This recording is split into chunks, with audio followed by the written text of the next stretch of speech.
Okay जी, तो आखिरी तरीका है नॉन फार्माकोलॉजिकल इंटरवेंशंस का। आखिरी तरीका है कॉन्फ्लिक्ट रेजोल्यूशन। ठीक है, कॉन्फ्लिक्ट है क्या? Conflict is a state where two forces oppose each other. ठीक है ना, मतलब आपके अंदर एक इबाहम रह जाए। एक तरफ आप कह रहे हो नहीं ऐसा है, दूसरी तरफ कह रहे हो नहीं वैसा है। ऐसा और वैसा की जो वो हो जाती है ना, फोर्सेस आ जाती हैं। एक कह रहा है ऐसा है, दूसरा कह रहा है वैसा है, ऐसा नहीं है वैसा है। ठीक है, दिस इज़ कॉन्फ्लिक्ट। ठीक है ना, ये स्टेट है where two forces oppose each other. ठीक है, conflict arise in situations where individuals and groups are not getting what they want or need। ठीक है ना, जहाँ लोगों को वो ना मिल रहा हो जहाँ जो उन्हें चाहिए है, तो कॉन्फ्लिक्ट क्रिएट हो जाती है। ठीक है, कॉन्फ्लिक्ट कौन कौन सी हो सकती है? मैरिटल कॉन्फ्लिक्ट हो सकती है, कॉन्फ्लिक्ट अमॉन्ग्स कलीग्स हो सकती है। ठीक है ना, पेशेंट के अटेंडेंट के और नर्सिंग स्टाफ के दरमियान हो सकती है। ठीक है ना, यानी पेशेंट के साथ जो बंदा आया और उसकी कॉन्फ्लिक्ट क्रिएट हो गई किसके साथ? जो स्टाफ है मेडिकल का, पैरामेडिकल स्टाफ, उनके दरमियान। ठीक है ना, मेडिकल का स्टूडेंट ऑन क्लिनिकल रोटेशन था। ठीक है, उसकी कॉन्फ्लिक्ट क्रिएट हो गई हॉस्पिटल स्टाफ के साथ। ठीक है ना, या फिर कॉलेज एडमिनिस्ट्रेशन के साथ। ये मौके हैं। उसके अलावा ये हो सकती है इनएविटेबल सिचुएशन जो सीन की जाती है where there is poor communication. ठीक है ना, poor seeking dissatisfaction with management style. ठीक है, वीक लीडरशिप हो, लैक ऑफ ओपननेस हो। ठीक है, चेंज इन लीडरशिप हो, ये सारी चीज़ें कॉन्फ्लिक्ट क्रिएट करती हैं। डाइवर्ट अटेंशन हो, मेन एक्टिविटी हो। ठीक है, पोलराइज पीपल हों या ग्रुप हों। ठीक है, जिसमें डिफरेंट तरह के लोग हैं, डिफरेंट सोच के लोग हैं एक ही ग्रुप में, तो कॉन्फ्लिक्ट ही क्रिएट होगी। ज़ाहिर है, हर एक का पॉइंट ऑफ व्यू अलग है। रिड्यूस कोऑपरेशन, कोऑपरेट ना करना, इससे भी कॉन्फ्लिक्ट होती है। शार्प डिफरेंस हो अगर लीडर्स के दरमियान या बंदों के दरमियान। ठीक है, फिर भी कॉन्फ्लिक्ट आपको पता लग गया है। काफ़ी सारी चीज़ें मैंने बता दी, ये लिखी हुई हैं। ठीक है, अब कॉन्फ्लिक्ट जो है कॉमन काजेज़ क्या हैं कॉन्फ्लिक्ट्स की? पहली है अजम्पशंस मेड कर दी जाती है, आर बीइंग मेड। ठीक है ना, मतलब कि अज्यूम कर लिया जाता है वैसे ही, जो होता नहीं है। ठीक है, एक डॉक्टर ये अज्यूम कर रहा है कि भाई मैं लेट हुआ हूँ क्योंकि मुझे इतने ये काम थे, तो पेशेंट मेरे को तो पता होगा कि डॉक्टर साहब को ये चीज़ें इंपॉर्टेंट थी, तो इस वजह से लेट हुए। हालांकि बेचारे पेशेंट को तो ये पता ही नहीं है कि डॉक्टर साहब के ये काम थे और ये इम्पोर्टेंट भी थे। शायद वो इम्पोर्टेंट ना समझता हो उन चीज़ों को जो जिनको डॉक्टर साहब इम्पोर्टेंट समझते हैं या जो डॉक्टर साहब के लिए इम्पोर्टेंट है। ठीक है, तो ये अजम्पशन जो मेड हो जाती है ना, उससे कॉन्फ्लिक्ट क्रिएट होती है। ठीक है, दूसरी चीज़ है नॉलेज इज़ मिनिमम, कि नॉलेज बहुत कम है।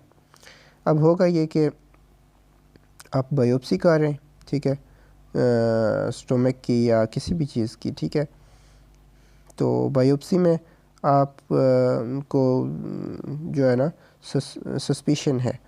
ठीक है, सस्पिशियस हो गया आपको शक हो गया कि नहीं ये मैलिग्नेंसी है या जो है तो ये गैस्ट्रिक मैलिग्नेंट कार्सिनोमा है या फिर पेप्टिक अल्सर है। इसके दरमियान आप कंफ्यूज हो गए, ये कॉन्फ्लिक्ट है, लैक ऑफ नॉलेज की वजह से ये हो गई। ठीक है, अब देखें जी, तीसरा तरीका दिखा हुआ है expectations are too high. Expectations हमेशा लो होनी चाहिए, ये हाई होंगी तो कॉन्फ्लिक्ट क्रिएट होगी। पर्सनैलिटी, रेस, जेंडर वगैरह, इनके डिफरेंस की वजह से भी कॉन्फ्लिक्ट क्रिएट होती है। Needs and wants are not being met, मतलब आपको अपनी ज़रूरत पूरी नहीं हो रही तो फिर भी ठीक है क्या होगा, जो है तो कॉन्फ्लिक्ट क्रिएट होगी। आप patient dissatisfied with food, bedding और फैसिलिटीज़ एंड वार्ड में एक पेशेंट है, वो अपनी चीज़ों से खुश नहीं है भाई, ना ही बेड उसे अच्छा लग रहा है, ना ही फूड अच्छी हॉस्पिटल की मिल रही है, वो डिससेटिस्फाइड है, कॉन्फ्लिक्ट क्रिएट होगी उसके अंदर। ठीक है, वैल्यूज़ आर बीइंग टेस्टेड, मतलब कि एक लेडी जो है या गर्ल है वो एक बॉय या मेल डॉक्टर से या पैरामेडिकल स्टाफ से, नो पैरामेडिकल स्टाफ नहीं कह सकते, हम डॉक्टर ही कहेंगे, डॉक्टर से क्लिनिकल चेकअप नहीं करवाना चाहती क्योंकि जेंडर डिफरेंस आ गया भाई। तो वो कह रही है कि भाई नहीं, मैं नहीं चेकअप करवाऊंगी क्योंकि ये मेल डॉक्टर हैं। सो वैल्यू है, ये उसकी अपनी वैल्यूज़ हैं, ये मॉरल वैल्यूज़ हैं, बहरहाल वो टेस्ट हो रही हैं इसमें, ठीक है। तो इससे कन्फ्लिक्ट क्रिएट होगी, not in you know all cases but in some cases, ठीक है। Okay, the next one is perceptions are being questioned, ठीक है ना। जो आपका एक कॉन्फिडेंट बना हुआ है, ठीक है, वो टेस्ट किया जाए अगर, ठीक है। तो यानी कि एक मेडिकल स्टूडेंट था, वो उसको बड़ा ट्रस्ट है ख़ुद पे कि मैं भाई अच्छा इंसिजन दे सकता हूँ, सर्जरी कर सकता हूँ। उसको मौका नहीं मिल रहा, सर्जन साहब उसको मौका नहीं दे रहे इंसिजन का, ठीक है। तो फिर कन्फ्लिक्ट क्रिएट होगी कि मैं इतना लायक था तो मुझे क्यों नहीं मौका मिला। ये लड़कियों में ज़्यादा होता है I think, what ever. Okay, methods of conflict resolution, ठीक है। तो कन्फ्लिक्ट को रिज़ॉल्व कैसे करना है, उसके मेथड्स हैं। पहला तो ये है कि आप जो है ना क्या करें, मीट करें कन्फ्लिक्ट को हेड ऑन, ठीक है ना। दूसरा, show respect by separating the person from the problem, ठीक है। म्यूचुअल रिस्पेक्ट दें आप उसको, बंदे को जो कन्फ्लिक्ट में है, ठीक है। Do not try to conquer or corner attack or undermine the individual involve in the conflict. ये सारी चीज़ें आपने नहीं करनी। तीसरी बात यह है कि विन विन सिचुएशन आपने क्रिएट करनी है कि किसी का नुकसान ना हो या सोचें दोनों पार्टीज़ का ही फ़ायदा हो जाए, तो ज़्यादा अच्छी बात है। Resolve conflict through free communication, important points हैं ये, ठीक है। एक आपने विन विन सिचुएशन, दूसरा ये क्या था जी, हाँ, फ्री कम्युनिकेशन करनी है। फिर be honest about the concerns and reservations and verbalise them early as possible, कि अपने उसको गुफ्तो शनीद में लाना है उन चीज़ों को ऑनेस्टली, ठीक है ना, जितना जल्दी हो सके मुनासिब तरीके से, ठीक है ना। Then you will able to resolve that conflict. Okay, agree to disagree होने के लिए, हमेशा कॉन्फ्लिक्ट रिजॉल्व करने के लिए डिसएग्री होने के लिए तैयार हो जाएं। As healthy disagreement lead to better decisions, ठीक है। कि एक अच्छा जो होता है ना डिसएग्रीमेंट, वो एक अच्छा फ़ैसला करता है। अपने इनकार के लिए तैयार रहना है, डिसएग्री होने के लिए तैयार रहना है, ठीक है। ये छठा तरीका था। सातवां है जी, leave individuals egos out of negotiations and avoid serving or pleasing one individual. Okay, aim at satisfaction of group rather than, okay, मतलब वो ये कह रहा है कि फ्री आपने ईगोज़ वगैरह को एक तरफ साइड पर रख देना, ईगो शीगो को बाहर निकाल के रख देना।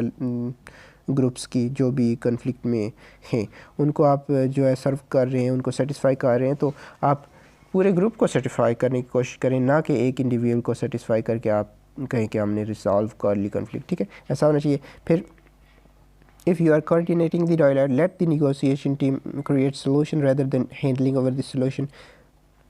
ओके, मतलब एक अगर कोऑर्डिनेटिवली आप काम कर रहे हैं ना, तो पूरी टीम को इसमें इन्वॉल्व करें और वो जो डिसीजन टीम पूरी करे रिजॉल्विंग की, इशू रिजॉल्विंग की, उस पर आप भी शामिल हों, ठीक है। Discuss difference in values openly, ठीक है। और आखिरी तरीका, undertake a deeper analysis of the situation that generated the conflict. Okay, इसकी डीपर एनालिसिस करें, तजिया करें आप। और conflict resolution based on the superficial analysis is likely to result in a bigger conflict. Okay, इसका मतलब ये है कि आप कन्फ्लिक्ट के बारे में आपको पता ही नहीं है, सुपरफिशियली आपने एनालाइज़ किया, तो इससे ये होगा कि आप उससे भी बड़ी कन्फ्लिक्ट में चले जाएंगे और रिजॉल्व नहीं कर सकेंगे। ओके, ओके, डूज़ कौन से हैं और डोंट्स कौन से, क्या आपने करना है क्या नहीं करना क्राइसिस इंटरवेंशन में, ठीक है ना। डू क्या करना है, these are normal reactions to an abnormal situation, आपने ये कहना है, ठीक है। It is understandable that you feel this way, ये आपने कहना है कि आप इस तरह से फील कर रहे हैं, मैं समझ सकता हूँ, ये कहना है। डिज़ास्टर वाले बंदे को जहाँ पे डिज़ास्टर आया है उन लोगों को, अफेक्टेड लोगों को, ठीक है ना। It was not your fault, you did the best you could, यह आपका मसला नहीं है, आपकी गलती नहीं है, आपने बहुत बेहतर किया, सबसे अच्छा किया जो आप कर सकते थे। I am sorry that this happen, मुझे अफसोस है कि ऐसा हुआ। This thing get better and you will feel better although things may never be same again, कि ये भी ठीक हो जाएगा, अच्छा हो जाएगा, बेहतर हो जाएगा, लेकिन वैसे तो नहीं हो सकता जैसे पहले था, आपने ये कहना है, ठीक है। और क्या नहीं कहना वो ये, it could have been worse, कि इससे भी बुरा हो सकता था, ये नहीं कहना भाई कि इससे बुरा हो सकता था, ठीक है। You can always get in other car house, कि आप दूसरा बच्चा पैदा कर सकते हैं, दूसरा कार ले सकते हैं, एक हाउस ले सकते हैं, ये नहीं कहना कभी, ठीक है। It is best if you just busy, ये नहीं कहना कि आप बस बिज़ी रहें अपनी लाइफ में, उधर बंदे का अब्बा फोत हो गया है, अब्बा फोत हो गया है तो आप कह रहे हैं कि आप अपने बस बिज़ी रहें, तो ये गलत चीज़ है भाई, आपने इस तरह से नहीं कहना, ठीक है। I know just how you feel,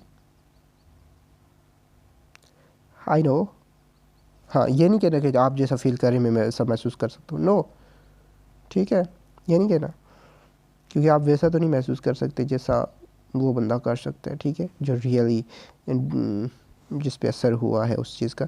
you need to get on with your life, कि आप अपनी ज़िंदगी जारी रखें, ज़िंदगी काम कारोबार करें, ये नहीं कहना, ठीक है ना। हाँ, तो आपको कन्फ्लिक्ट इधर हो रही होगी कि I know just how it feel and I understand that you feel this वे, ठीक है, इनमें डिफरेंस है भाई, ये देखो ना। आई अंडरस्टैंड, मैं समझ सकता हूँ कि आप किस तरह भी महसूस कर, मैं समझ सकता हूँ, समझ रहे हैं, आप वैसा फील नहीं कर रहे, ये नहीं कह रहे कि मैं वैसा ही फील कर रहा हूँ, नहीं, बल्कि आप जैसा समझ रहे हैं मैं वैसा फील कर रहे हैं, मैं वैसा समझ सकता हूँ, ठीक है। हाँ, ये कहना है और ये नहीं कहना, ठीक हो गया, ठीक है। तो ये अच्छे से कर लें। एम्पैथी है, एम्पैथी आपको पहले बताया मैंने कि एम्पैथी वो ये सिचुएशन है ना कि आपने जो है तो रोने वाली सिचुएशन बना लेनी है, चेहरा बना लेना है सारा कुछ, लेकिन असल में नहीं रोना है, ठीक है ना, अंदर से आपने ख़ुद को स्टेबल रखना है, ये होती है एम्पैथी। और सिंपैथी ये होती है कि भाई आप अंदर से भी हिल जाएं, ठीक है ना, किसी के गम की वजह से, और इमोशनली आप ख़ुद को हैंडल ही ना कर सकें, ये होती है सिंपैथी। और सिंपैथी में फिर आप अच्छे डॉक्टर नहीं होंगे, बल्कि एम्पैथी आप करेंगे तो अच्छे डॉक्टर होंगे, ठीक है। ये लिखा हुआ है, आप पढ़ लें बस, और ये MCQ कर लें, तो दैट्स इट, ओके, अल्लाह हाफिज़, सी यू।